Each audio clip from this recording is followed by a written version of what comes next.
Hey, welcome to another episode of the Justine Review. If you're new here, welcome. If you're not, welcome back. My name is Justine and I do reviews of products, services, and experiences with a little bit of vlogging and lifestyle sprinkled in.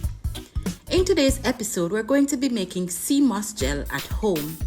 I'm doing this for the first time, guys. Let me know in the comments if you have done this before and how it turned out.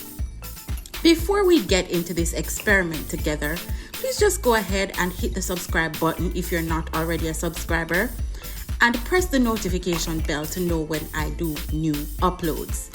Your girl is trying to get to 1,000 subscribers, so help me out here.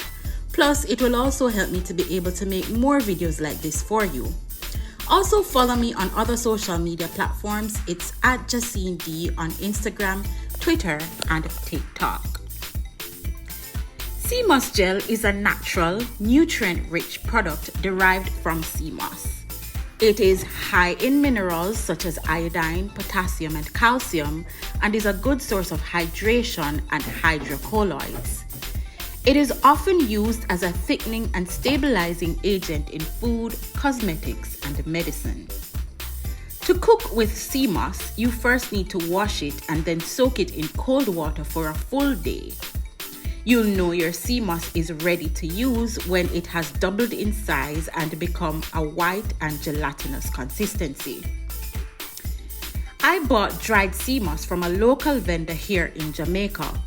After soaking it, I cleaned it up a little bit and separated the darker parts from the more golden looking sections, and then I used the golden sections. Once it's ready, put the sea moss and some water into a blender and blend until it becomes a thick, honey-colored liquid. You can start with 1 cup of water first, then add water until you get the consistency you are looking for. I use a high-speed blender. You also want to ensure that you blend it for long enough so that you get a very smooth consistency. Once you have prepared your sea moss, you can store it in the fridge for up to a month or in the freezer for up to 3 months. You can use it in a number of recipes such as porridges, smoothies, soups, stews, and baked goods. Try this recipe and let me know in the comments how it turned out for you. Thank you for staying all the way to the end of this video. Remember to subscribe to my channel and turn on notifications if you want to know when I upload new videos. Also, follow me on social media. It's at Justine D on Instagram, Twitter, and TikTok. Once again, guys, thank you for watching. I love you so much. Cheers! Bye!